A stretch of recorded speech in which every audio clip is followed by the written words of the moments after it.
ऊर्जा के लिए ऊर्जा के जो अडल्ट हैं वयस्क हैं उनको मारना बहुत ही आसान है। कोई भी ब्रॉड स्पेक्ट्रम कीटनाशक जो कि कॉन्टैक्ट एक्शन से काम करता है ऊर्जा को 2 से 3 दिन के अंदर मार देता है। पर प्रॉब्लम क्या है कि जमीन से ऊर्जा हर रात को हजारों की संख्या में निकलता है और जो कीटनाशक आपने आज स्प्रे किया है जिसके ऊपर में गिरेगा उसको मारेगा। इसलिए आपको जो कीटनाशक स्प्रे करेंगे उसका असर दिखाई देगा। अगर ऊर्जा का प्रकोप ज्यादा है, लेम्डासाइलोक्विन, इमिडाक्लोप्रिड, पिप्रोनिल तीनों ऐसे कीटनाशक हैं जो कि ऊर्जा को मारने में 2 से 3 दिन का टाइम लेते हैं। पर अगर ऊर्जा का प्रादुर्भाव काफी ज्यादा है, कंट्रोल में नहीं आ रहा, तो स्पाइनोसेड और स्पाइनोट्रोन ऐसे कीटनाशक हैं जो ऊर्जा को 100% 24 घंटे के अंदर मार देते हैं। इतना अच्छा रिजल्ट आता है इसका। साथ ही साथ में एक इमिडाक्लोप्रिड प्लस बीटासाइक्लिन कीटनाशक है जिसका लेवल क्लेम हम एक्सपेक्ट कर रहे थे इस साल में देखा वो भी 24 घंटे के अंदर 100% जो ऊर्जा है उसको मार देता है।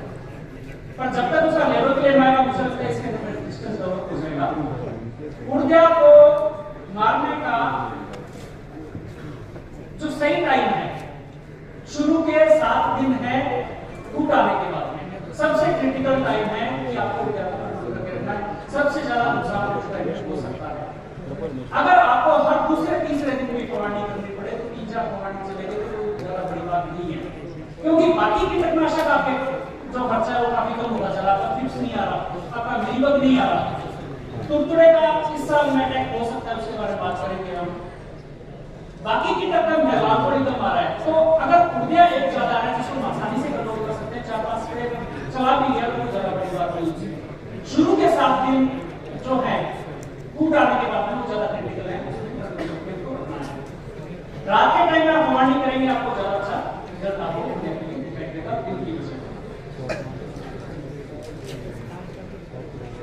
अगर लेट स्टेज के अंदर में अगर 90-100 दिन पे भी ऊर्जा का अटैक आ रहा है तो मणि के ऊपर में नासिक में कई जगह हमने देखा नुकसान कर सकता है। हमारे पास में उस टाइम में ऑप्शन हो सकता है कि अगर थ्रिप्स कंट्रोल करने के लिए स्पाइनोसेड प्रयोग ले रहे हैं तो स्पाइनोसेड से मर जाएगा, या बीच में सीजन में स्पाइनोसेड के लिए हम कोई भी मतलब ले रहे हैं कीटनाशक या स्टाइनोट्रोन ले रहे हैं तो उसमें मिल जाएगा। तो पैनिक होने की जरूरत नहीं है, ऊर्जा को बनाना आसान है। थ्रिप्स हमारे पास में 5 कीटनाशक हैं जो कि काफी अच्छे तरीके से काम करते हैं। थ्रिप्स को कंट्रोल करना इन 5 कीटनाशक से काफी आसान है, अच्छा रिजल्ट हमको दिखाई देता है। वेरी सेटिंग स्टेज के अंदर में प्रिवेंटिव एप्लीकेशन आपको करना है थ्रिप्स कंट्रोल करने के लिए, चाहे थ्रिप्स है चाहे नहीं है। अगर आपको ये लग रहा है कि हफ्ते से 2 दिन निकल गया थ्रिप्स नहीं गया, वेरी सेटिंग आ रहा है तो आप एक आपको पढ़िए तो संक्रांत के ऊपर में देना चाहिए। 8 mm वेरी साइज तक वेरी सेटिंग से नुकसान हो सकता है, उस टाइम में आपको कंट्रोल करके रखना है। समस्या क्या है कि कुछ बगीचों में काले थ्रिप्स का प्रादुर्भाव देखने को मिल रहा है। काले थ्रिप्स पे इनमें से कोई भी कीटनाशक काम नहीं करता।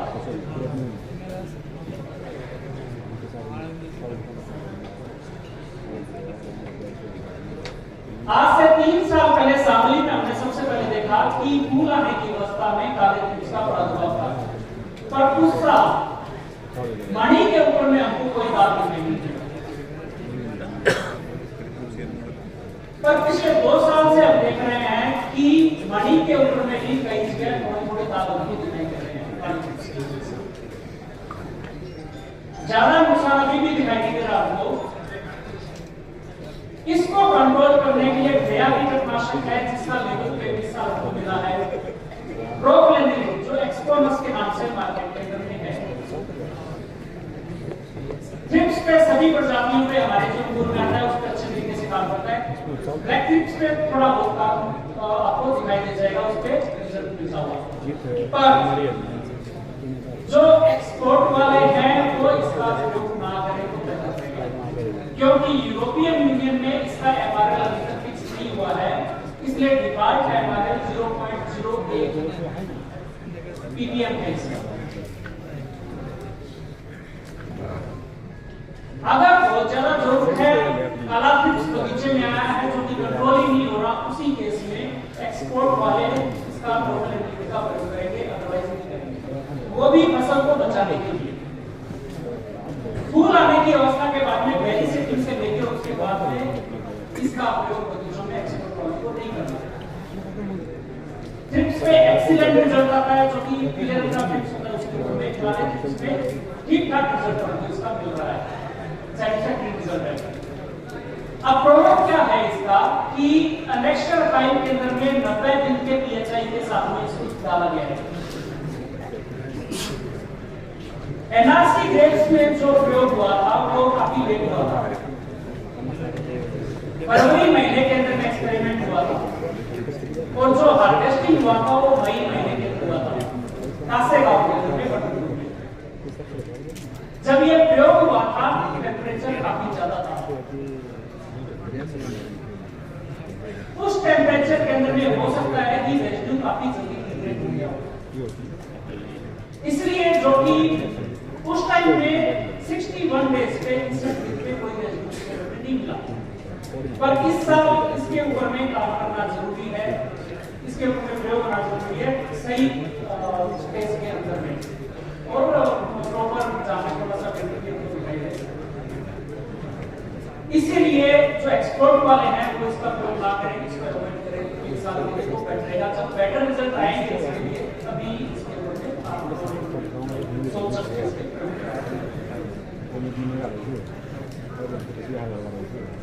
आजकल अगर आप न्यूज पढ़ते हैं कपास के बारे में, कॉटन के अंदर में नॉर्थ इंडिया के अंदर में ये जो कीटक है जो अंकुर में आता है इसका उपयोग गायब हो गया। भरपूर मात्रा के अंदर में नॉर्थ इंडिया के अंदर में कपास में ये भी नुकसान पहुंचा रहा है। तो इस साल चांसेस हैं कि कुछ दिनों का भी हमारे यहाँ में देखने को मिल सकता है। तो सचेत रहिएगा, सितंबर और अक्टूबर के महीने के अंदर में 15 सितंबर के बाद से और अक्टूबर के महीने के अंदर में इसका प्रभाव बढ़ सकता है। जो प्रजाति है सेम प्रजाति जो कॉटन के अंदर में है वही प्रजाति हमारे यहाँ पे कंट्रोल करना काफी आसान है इसको। अगर बगीचे के बाहर 15 फीट दूर जमीन से 1 या 2 फीट ऊपर लाइट ट्रैप लगाएंगे, आपको एक डीप वाटर करने का जरूरत पड़ेगा। तुरतुरे के साथ साथ में लाइट ट्रैप से अड़ी को भी कंट्रोल करने में काफी मदद मिलती है। कोरोना के बाद में 2020 के बाद में हमने क्या किया, 10 लाइट ट्रैप सोलर से चलने वाले और एनआरसी में लगाए। 4 साल तक लाइट ट्रैप अच्छे तरीके से काम किया। बीच में थोड़ा डिटेल जरूरी है। 4 साल में अड़ी के लिए हमको एक भी कमांडी करने की जरूरत है। इवन हमने सोयाबीन भी लगा रखा था जिसके अंदर बड़ी काफी ज्यादा है, सोयाबीन में भी कमांडी करने की जरूरत है।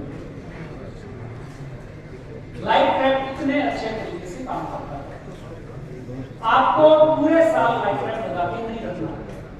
मई के लास्ट के अंदर में जैसे लगा रहा था उस टाइम में लगाना है तो दिसंबर या जनवरी के आसपास उसको निकालना है बस।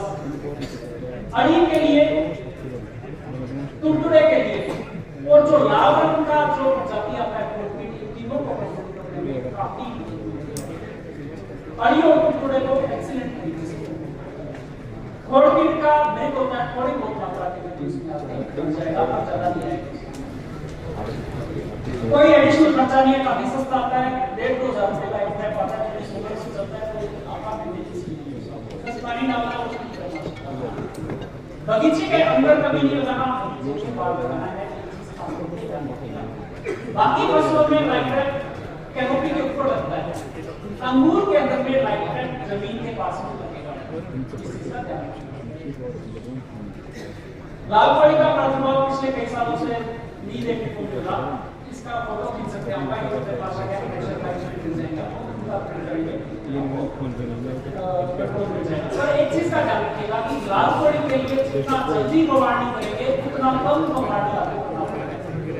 अगर लाल पड़ी एक बार बढ़ गया, ज्यादा हो गया, पूरे बगीचे में पत्ते पीले पड़ने लगे तो रामबाण उपाय ये है कि जितना जल्दी आप कंट्रोल करेंगे उतना लंबे टाइम तक पोषण मिलेगा, उतना कम कीटनाशक आपको। अभी मैं बैठा था पीछे एक लगातार तो कह रहे थे कि खोड़ कीट के बारे में बताइएगा। ये पिछले कई सालों से बता रहे हैं खोड़ कीट के बारे में। 1968 के अंदर में, आज से करीबन कितना 60-65 साल पहले, अंगूर के अंदर में इसका अटैक करना शुरू किया। 2009 के अंदर में मैं नासी वेबसाइट पर बगायदार सभी कहते थे कि इसका प्रभाव बहुत बढ़ता जा रहा है। 2009 से लेकर बाद तक अभी भी जिस भी मीटिंग में जाता हूं कोई ना कोई जरूर बोल रहा है खोड़ कीट के बारे में बताइए। ये खोड़ कीट कंट्रोल करना सबसे आसान है, मिलीबग से भी आसान है। क्या करना है कि जैसे मिलीबग के लिए मैंने बताया कि हर 10वें दिन बगीचे में जाके देखिए, जिधर दिख रहा है वहीं कंट्रोल करिए। इसके लिए कोई करना है, कॉमन सेंस चाहिए, कोई साइंस नहीं है इसके अंदर में कि बगीचे के अंदर में आप जा रहे हैं, एक साइड से शुरू कीजिए, गली के अंदर में सिस्टमैटिकली जाना है, रैंडमली नहीं जाना है। जिधर ही भूसा दिखना शुरू हो जाए, हाथ के अंदर एक स्क्रूड्राइवर रखिए या रिबन रखिए या काठी रखिए, उसको खोल के जैसे ही भूसा निकलना शुरू होता है उस टाइम में टोटली वही जाता है, ज्यादा अंदर नहीं जाता। 10 सेकंड के अंदर अंदर में उस छेद को खोल के आप उसको खोल के निकाल के मार सकते हैं और झाड़ को कोई नुकसान नहीं होता। ये वाला जो टेक्निक है दिखने में काफी सिंपल लगता है आपको, पर ये जो है हमारा जो एक्सपेरिमेंट था, ये इसका रिजल्ट है एक जर्मनी से रिसर्च जर्नल में पब्लिश होता है, ब्रिटिश नाम से उसका और इंडियन हॉर्टिकल्चर कांग्रेस के अंदर में हमने इसको प्रेजेंट किया था, उसमें इसको फर्स्ट अवार्ड मिला। काफी सिंपल है, देखना है और मारना है इसको, पर जितना जल्दी देखेंगे उतना झाड़ों को नुकसान होगा। बगीचे में जाना है, हर हफ्ते या 10 दिन में भी देखेंगे, जैसे ही भूसा निकलना शुरू हो रहा है उसी टाइम इसको निकाल के मार दीजिए। आपका समस्या आपको कोई भी ड्रेंचिंग इस पे काम नहीं करता, आप छेद में से औषध डालेंगे वो भी काम नहीं करता, फिक्स आप करेंगे। पेट्रोल अच्छे तरीके से काम करता है पर आपको पता ही नहीं चलेगा कि वो भरा है या नहीं। इसीलिए जो अवस्था होती है कि जब भूसा निकलना शुरू होता है आपको पता चल जाएगा कि कहां पे है और फटाक से उसको मार देगा, आप खत्म कर सकते हैं।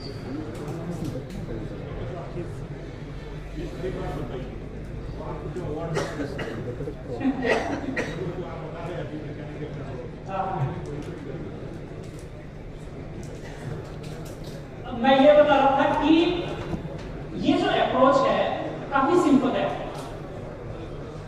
चीजों को सिंपल बनाना बहुत मुश्किल है, बहुत काम करना पड़ा हमको। हर तरह के केमिकल हमने टेस्ट किए, पेट्रोल टेस्ट किया, हमने इलेक्ट्रिक शॉक भी ट्राई करते थे, बहुत तरह के स्कैन किया, हमने करने की कोशिश की इसके ऊपर में। फाइनली क्या पता चला, ये सब सही तरीके से काम करेगा।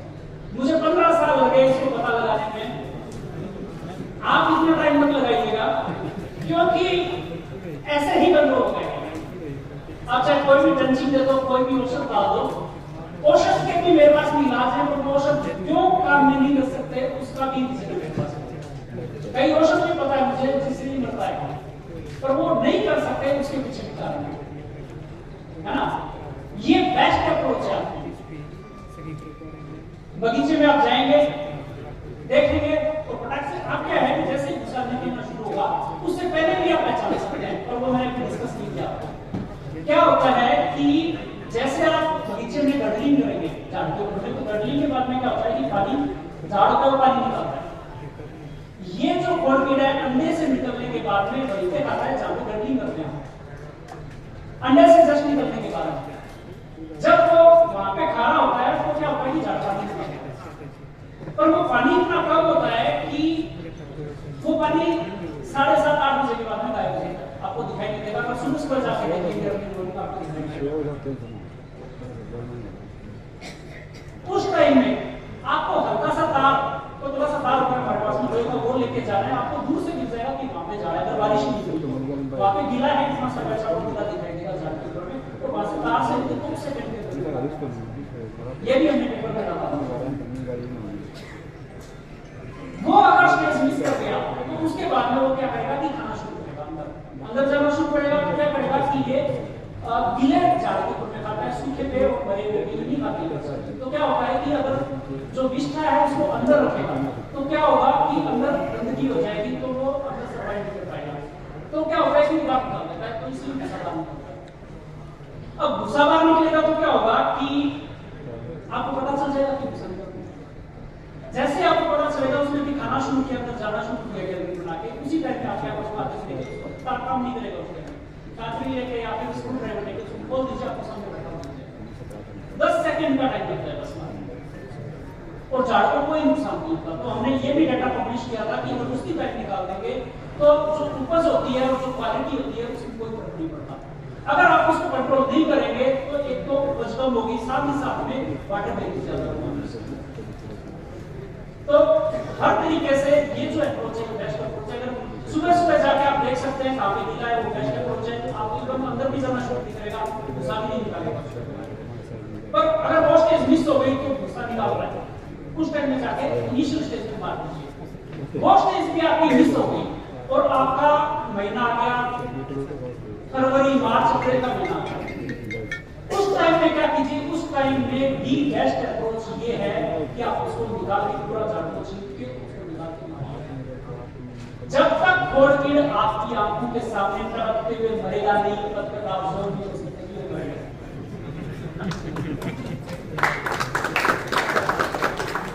बहुत इंटेलिजेंट है, पहले भी कई बार मैंने बात किया है कि आप दवाई देते हो तो कैसे बचता है, तो ज्यादा डिस्कस नहीं करेंगे इसमें।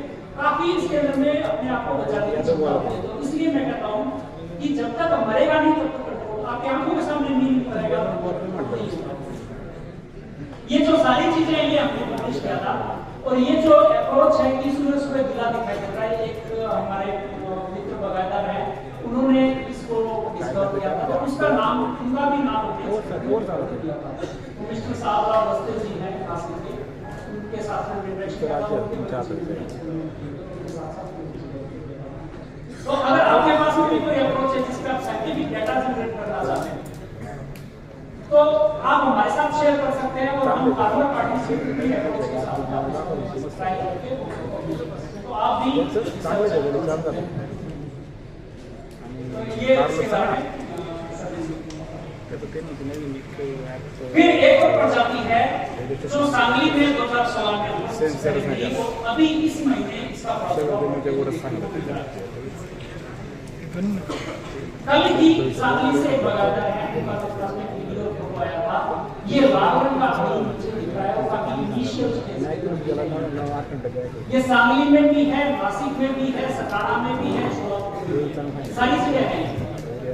बस प्रॉब्लम ये है कि हमको अभी जो है कंट्रोल करने की अवस्था है, अभी वो बनाने की सुविधा है, क्योंकि ये साल के नीचे का आपको दिखाई नहीं देगा। ऊपर साल के ऊपर में थोड़ा बहुत निष्ठा आपको कहीं दिख जाएगा। बेस्ट तरीका इसका कंट्रोल करने का ये अभी अपने रिसर्च जर्नल में पब्लिश हो गया है, एडवांस्ड स्किल्स पेपर भी सिर्फ लूज बार निकाल के सिर्फ साल निकालना है, पूरा साल, और ये कोई भी कीटनाशक की जरूरत नहीं है, कोई भी कीटनाशक इसमें काम नहीं है। की डोज के अंदर में किसी भी कीटनाशक से यदि नहीं होता है, आप सामने लेके सॉल्यूशन बनाइए कीटनाशक का, उसको जाके जितने भी लेपिडोप्टेरन है, जो भी अड़ी को मारने के लिए कीटनाशक आते हैं, कोई नहीं कीटनाशक आप कर ही नहीं सकते। फिर क्या है, इसकी एक आदत होती है कि इस घोड़े को अगर आप छेड़ेंगे तो ये नीचे गिरता है। जब आप साल निकालेंगे तो साल निकालने से क्या होता है कि इसका प्रोटेक्शन चला गया और ये नीचे गिर जाएगा, तो नीचे बाकी जो प्रेडेटर्स होते हैं वो सब खा जाते हैं, और ये वही। फिर क्या करना है, साल निकालने के बाद में ये बिल्कुल सही तरीका है, जुलाई और अगस्त का महीना जिसमें आप इसको कंट्रोल कर सकते हैं। सितंबर महीने से ये घोड़े के अंदर जाना शुरू हो जाएगा, और एक बार घोड़े में चला गया किसी भी तरीके से आप इसको कंट्रोल नहीं कर सकते। पिछले 9 साल से हम इस पे काम कर रहे हैं, मैं जो बता रहा हूँ उसके पीछे कोई कारण नहीं। एक बार घोड़े के अंदर चला गया, आप किसी भी प्रकार से इसको कंट्रोल नहीं कर पाएंगे। कोई भी ड्रेंचिंग एप्लीकेशन काम नहीं करेगा। एक झाड़ के अंदर में शुरू के अंदर में आपको 30-40 साल की बच्चे मिल जाएंगे, अंदर जो जाएंगे 8-10 आपको मिल जाएंगे। साल में ही ये जो बगीचा है जिस जाता है अगले साल क्या बात है तो उसकी जुलाई अगस्त के महीने के अंदर में साल निकालना है, साल निकालने से खत्म हो जाएगा। 2 दिन तक इंतजार करना है, अगर कोई अड़ी वापस ऊपर चढ़ना चाहे उसको छोड़ दीजिए। 2 दिन बाद में साल निकालने के मेटारीजियम जो है बायोलॉजिकल प्रोसेस एक्सीलेंट तरीके से इसके काम करता है। और एक चीज और ध्यान देंगे कि जिस झाड़ पे आपको लाल रंग का ये अड़ी दिखाई देगा उस झाड़ पे आपको नीले रंग का दिखेगा। खैर अभी बारिश ज्यादा हो रही है वहां पे नहीं दिखेगा। पर नॉर्मल कंडीशन के अंदर में मिलीबग का और सलीका सिम्बायोटिक रिलेशनशिप होता है, वो दोनों एक साथ आपको देखने को मिल जाएंगे। और मेटारीजियम जो बायोलॉजिकल बुर्शी है वो मिलीबग और किस कीटक को दोनों को बहुत अच्छी तरीके से मारता है। 4 से 5 दिन के अंदर में ये नहीं बच जाएगा। कोई भी कीटनाशक का जो कि आपको पानी साल निकालना बहुत जरूरी है। ढीला साल जब तक आप नहीं निकालेंगे चाहे तो कितनी पानी लीजिए अंदर नहीं मिलता रहेगा। इसलिए पहला काम साल निकालना है। साल निकाल लिया तो अपने आप से ही बगीचे के अंदर खत्म हो जाएगा। थोड़ा बहुत अगर आपको लग रहा है कि बच गया मेटारीजियम से 1 महीने बाद में रिपीट होगा। मिलीबग घूंगे और ये जो है तीनों मेटारीजियम से खत्म हो जाएगा। टी मॉस्किटो बग बारिश ज्यादा होने की वजह से बगीचों के अंदर में देखने को मिल सकता है सितंबर अक्टूबर नवंबर के महीने में। आज से 2 साल पहले बगीचों में कई लोगों ने नोटिस किया कि मच्छर बहुत ज्यादा हो गए, कि जहां भी आप जाओ कि हजारों की संख्या में मच्छर आपको वो मच्छर नहीं था, वो ये था मच्छर जैसा दिखाई देता है और चाय के अंदर भी आता है, इसलिए इसको टी मॉस्किटो बग कहते हैं। ये है बग, मारना इसको बहुत ही आसान है। कोई भी सिस्टेमिक इंसेक्टिसाइड जैसे कि इमिडाक्लोप्रिड है वो वर्टिसिलियम जो बायोलॉजिकल बुर्शी है वो भी इस पे काम करती है। पर हमारे पास में इमिडाक्लोप्रिड का क्वेश्चन है, उसको भी एक चीज का ध्यान रखिएगा कि जब मेटारीजियम इसका इमिडाक्लोप्रिड का जब आप फवारनी करेंगे तो ऊपर करने के साथ साथ में जमीन के ऊपर भी फवारनी कीजिए। सेम चीज जब आप उर्दिया के लिए फवारनी करते हैं, अगर उर्दिया काफी ज्यादा हो गया बगीचे के अंदर में तो आप ऊपर फवारनी करने के साथ साथ में एक नोजल जो है दोनों साइड के अंदर एक नोजल जमीन के ऊपर में रखिए तो आपको ज्यादा अच्छा रिजल्ट उर्दिया कंट्रोल में दिखाई देगा। जब ज्यादा उर्दिया का अटैक की बात कर रहा हूं मैं, तो कम उर्दिया में कोई जरूरत नहीं है इतना डिस्टेंस करने की। इवन जो ग्राफ्टिंग के बाद के बगीचे होते हैं जिनमें उर्दिया अनकंट्रोलेबल हो जाता है कई बार, वो भी ऊपर फवारनी करने के साथ साथ में जमीन के ऊपर भी फवारनी तो इसमें आया कोई किसी बता दें। फिर स्केल इंसेक्ट एनआरसी डेप्स के अंदर में 2022 के अंदर में सीवियर अटैक हुआ। हमारा जर्नल क्लास ब्लॉक है जिसमें हमारे पास में 493 टाइप्स के एक्सेशन थे। उस बगीचे के अंदर में हमारे सीवियर इन्फेस्टेशन कई सारे एक्सेशन हमारे लगे इसकी वजह से 2 साल लगे हमको इसको कंट्रोल करने। आसान नहीं है कंट्रोल करना। हमने क्या किया कि इमिडाक्लोप्रिड और थाइमेथाक्सम का पूरा वॉश किया और साथ ही साथ कंट्रोल नहीं मिला। तो हमने क्या किया कि चाकू लेके इसको हर झाड़ के ऊपर में से खींचना शुरू किया, सामने डाल के तो हर झाड़ के ऊपर में चाकू लेके खींचना शुरू किया। इफेक्टिव कंट्रोल हो गया उससे भी करते रहे हम। फिर हमने क्या किया कि बेंगलोर में हमारा एक इंस्टीट्यूट है, उनसे एक बायोजेट बुलाया हमने। हमारा बाकी काम भी चल रहा था और बायोजेट का भी एप्लीकेशन किया, पर बायोजेट के एप्लीकेशन करने के कुछ हफ्तों बाद में पूरा कंट्रोल हो गया था, छोटा सा परिणाम। पर अभी तक हम श्योर नहीं है कि वो कंट्रोल मिला वो बायोजेट की वजह से मिला या फिर हमारे पुराने देश वाले उसकी वजह से मिला। पर अब समस्या ये है कि हम श्योर नहीं है कि वो कंट्रोल मिला कैसे। अब हमारे पास स्केल इंसेक्ट नहीं है, पूरा मार दिया हमने। तो अगर आपके बगीचे में स्केल इंसेक्ट का कहीं प्रादुर्भाव है तो हमको एक्सपेरिमेंट करना है, तो आप प्लीज बताइएगा हमको, तो हम एक्सपेरिमेंट करके इसको कंफर्म करने की कोशिश करेंगे। ड्रोसोफिलिक माशी, इसको जैसे आप फल माशी कहते हैं, मैं इसको माशी नहीं कहता। ट्रैकिंग के बाद में जो इंटैक्ट बेरी है, जिस पे कोई डैमेज नहीं है, उसके ऊपर में इसका अटैक नहीं होता। क्रैकिंग होने के बाद में भी इसका अटैक नहीं होता, तो अटैक कब होता है? क्रैकिंग होने के बाद में 4 से 5 दिन बाद में, जब शुगर होती है उसमें फर्मेंटेशन हो जाता है, उसकी खुशबू की वजह से, फर्मेंटेशन की वजह से ये बगीचे में लगता है। अगर क्रैकिंग हो गया, आपको अगले 2-3 दिन आपको दिखाई देगा, चौथे 5वें दिन से दिखाई देगा, 7वें 8वें दिन से आपको काफी ज्यादा मतलब ये है कि क्रैकिंग से ये अटैक नहीं होता, ये जो फर्मेंटेशन की स्मेल है उससे।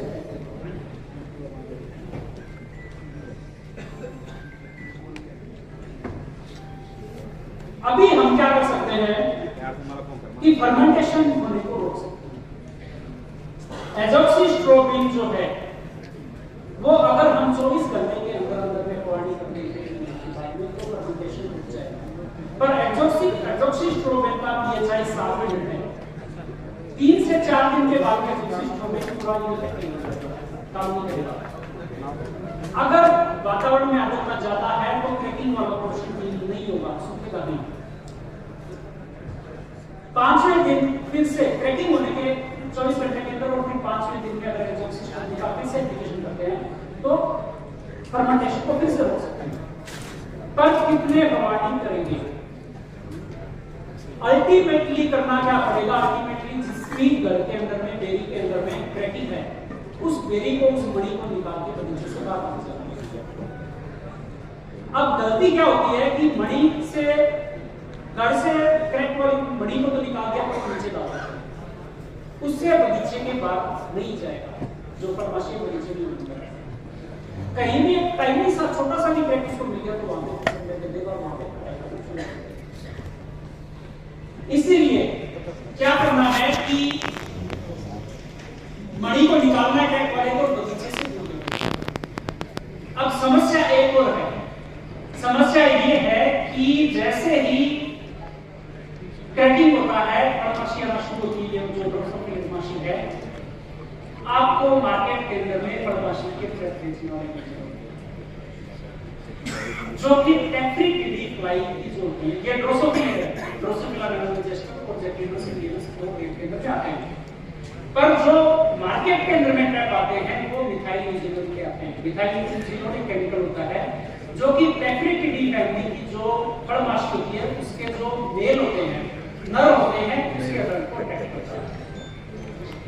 अभी क्या होगा कि कई किलोमीटर से मिथाइल यूजिनोल इसको अटैक करता है। मेल जो होगा टेट्रिटिडी फ्लाई का, उस ट्रैक के अंदर में आपके बगीचे के पास आता है। मेल मिथाइल यूजिनोल के कांटेक्ट में आने के बाद में फिरोमोन रिलीज करता है जो कि फीमेल को अटैक करता है। तो फीमेल जो फ्लाई है वो भी आपके बगीचे के अंदर में आ जाएगी और अंडे देने का काम, कल्चर करने का काम जो है फीमेल करती है। आपके बगीचे में क्या करेगी? आने के बाद में वो कल्चर कर सकती है बेबीज को और वहां पे दे सकती है। तो जो मिथाइल यूजिनोल का ट्रैप है वो बगीचे के अंदर में नहीं लगाना। अगर आप ये कहें कि मेरे बगीचे में बिना ट्रैप के भी घूम रही है तो घूम सकती है। आपको घर के अंदर में कुछ नहीं है तो भी घर के अंदर में घूमते दिख सकती है। मतलब कि घूम रही है, खाने की तलाश के अंदर में थोड़े बहुत घूम सकते हैं वहां पे। पर अगर आपने ट्रैप बगीचे में लगा दिया तो काफी ज्यादा मात्रा में वो आपके बगीचे में आ जाएगी। अब ये जो फर्माशी है, इसके लिए ट्रैप काम क्यों नहीं करता, उसका लॉजिक बताता हूं। इसका भी ड्रोसोफिला का भी ट्रैप आप बना सकते हैं। फर्मेंटेशन स्मेल क्रिएट करना है, आपका ट्रैप बन गया। पर आपके बगीचे में ऑलरेडी इतना ज्यादा फर्मेंटेशन है, उसकी खुशबू इतनी ज्यादा है, कोई ट्रैप काम नहीं करेगा। इसलिए आपको क्या करना है कि ट्रैप आप अभी भी बना सकते हैं, जो काम करेगा, पर वो बनाने का तरीका अलग है। उसका तरीका ये है कि आपके बगीचे में जो क्रैक हुई मणि है उसमें से बहुत स्मेल आ रही है, उसको एक कंटेनर में लेना है, सारे मणि को, और बगीचे से दूर लेके चल जाना है। 200-300 मीटर दूर आप ले जाइए बगीचे से, वहां पे छाया के अंदर में उसको रख दीजिए। अब बगीचे के अंदर में जितने भी फ्लाइज हैं वो सारे उधर चले जाएंगे। ट्रैप बना दिया, पर आप बगीचे में मत रखिए उसको बगीचे से दूर ले जाइए, तो वहां पे इतनी ज्यादा स्ट्रॉन्ग स्मेल आएगी कि सारे फ्लाइज उधर चले जाएंगे।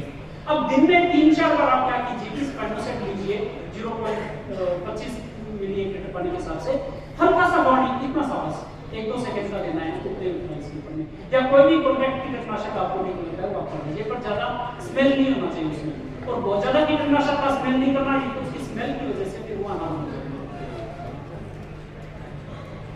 तो इस तरीके से आप फलनाशी का ट्रैप आप खुद से बना सकते हैं, जो कि खुद जो ट्रैप हुई बेरीज है उनसे आप बना सकते हैं। ये इंटेक्ट बेरी जो है उसको भी अटैक कर सकता है एक कंडीशन के अंदर में, वो कंडीशन ये है कि ये मणि है, इसके अंदर में क्रैक है, इसमें ड्रोसोफिला माशी आ गई, इसके पास में जो बेरी है जिसमें कोई क्रैकिंग नहीं है, अगर ये इसको टच कर रहा है तो इसके ऊपर भी अटैक हो सकता है। तो धीरे धीरे ऐसे करके पूरा बॉडी खराब हो सकता है। इसीलिए क्रैक बेरी को निकालना इंपॉर्टेंट है। एक प्रजाति है ड्रोसोफिला की जो कि बिना क्रैकिंग के भी अंगूर के अंदर में अंडे दे सकती है और नुकसान कर सकती है, उसका नाम है ड्रोसोफिला सुजुकी, जो कि भारत के अंदर में कश्मीर, हिमाचल में और कर्नाटक के अंदर में चामुंडी हिल से इंपोर्टेड है। इसीलिए क्या हुआ कि ऑस्ट्रेलिया और न्यूजीलैंड ने क्या किया कि भारत से अंगूर को इंपोर्ट अलाउ नहीं किया, क्योंकि ऑस्ट्रेलिया और न्यूजीलैंड ही ऐसे देश हैं जहां पे ये ड्रोसोफिला सुजुकी नहीं है, बाकी सारे देशों के अंदर में ड्रोसोफिला सुजुकी पाई जाती है। अमेरिका से वो ग्रेप्स लेता है ऑस्ट्रेलिया और न्यूजीलैंड, पर इंडिया से नहीं लेता, और अमेरिका के अंदर में भी ड्रोसोफिला सुजुकी पाई जाती है। क्यों?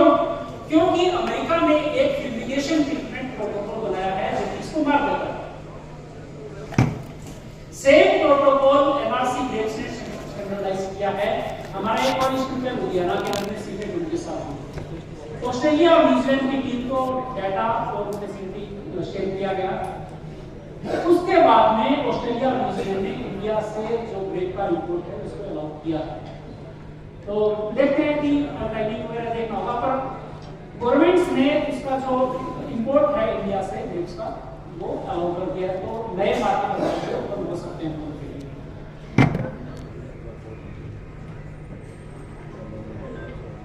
डॉक्टर गोलकर जी ने शॉर्ट ऑफ रोग के बारे में बताया, मर्द जो रोग है उसके बारे में बताया। शॉर्ट ऑफ बोरर दो कंडीशन के अंदर में बगीचे में आ सकता है। मैं कीटक शास्त्र के हिसाब से बात करूंगा। शॉर्ट ऑफ बोरर ऐसे बगीचे जिसके अंदर में फ्लडिंग हुआ है, वाटर लॉगिंग हुआ है, उसके अंदर में कुछ टाइम के बाद में वहां पे उसका अटैक हो सकता है। दूसरा कंडीशन, अगर वहां पे दुष्काल है, ड्रॉट कंडीशन है, तो भी अंदर में शॉर्ट ऑफ बोरर का अटैक हो सकता है। सिर्फ स्ट्रेस जो हुआ है पौधा उसी के ऊपर में शॉर्ट ऑफ बोरर का अटैक आता है। स्वस्थ झाड़ के अंदर में कभी भी शॉर्ट ऑफ बोरर नहीं आएगा। शॉर्ट ऑफ बोरर एक बार आ गया उसको कंट्रोल करना बहुत ही मुश्किल है। शॉर्ट ऑफ बोरर आपका पेस्ट नहीं है, शॉर्ट ऑफ बोरर सेकेंडरी है। आपके झाड़ के अंदर में और कोई समस्या है उसकी वजह से ये आया है। जैसे कि ड्रोसोफिला माशी जो है वो समस्या नहीं है, समस्या क्रैकिंग और उसके बाद का फर्मेंटेशन है। सेम उसी तरीके से शॉर्ट ऑफ बोरर प्रॉब्लम नहीं है, प्रॉब्लम है स्ट्रेस। इसीलिए जैसे कि अभी भी जैसे शामिली में कई जगह है वाटर लॉगिंग की कंडीशन हुई है, वहां पे आने वाले टाइम में मर्द और शॉर्ट ऑफ बोरर दोनों हो सकते हैं। एक और चीज है कि जहां पे शॉर्ट ऑफ बोरर आता है वहां पे मर्द डिजीज भी आता है। क्यों? क्योंकि शॉर्ट ऑफ बोरर मर्द डिजीज के बीच में सिम्बायोटिक रिलेशनशिप होता है। शॉर्ट ऑफ बोरर मर्द डिजीज के जो फंगस होता है, बुश होता है, उसको पालने का काम करता है और एक जगह से दूसरी जगह पेपर फैलाने का भी काम करता है। तो दोनों एक साथ आपको देखने को मिल सकते हैं। अगर आपको कंट्रोल करना है, थोड़े झाड़ हैं, तो आप क्या कर सकते हैं कि वीडा प्रोग्राम से पूरा उसको बीज दीजिए और जमीन के अंदर में डाल दीजिए। कोशिश कर सकते हैं कि थोड़ा बहुत आपको मिल जाए उससे, पर परमानेंट इस तरीके से आपको ग्रोथ नहीं मिलेगा। झाड़ जैसे ही स्वस्थ हो जाएगा उसके अंदर में थोड़ा सा न्यूट्रिशन आप देंगे, उसके बाद हो सकता है जैसे ही रिवाइव कर जाए। स्वरूप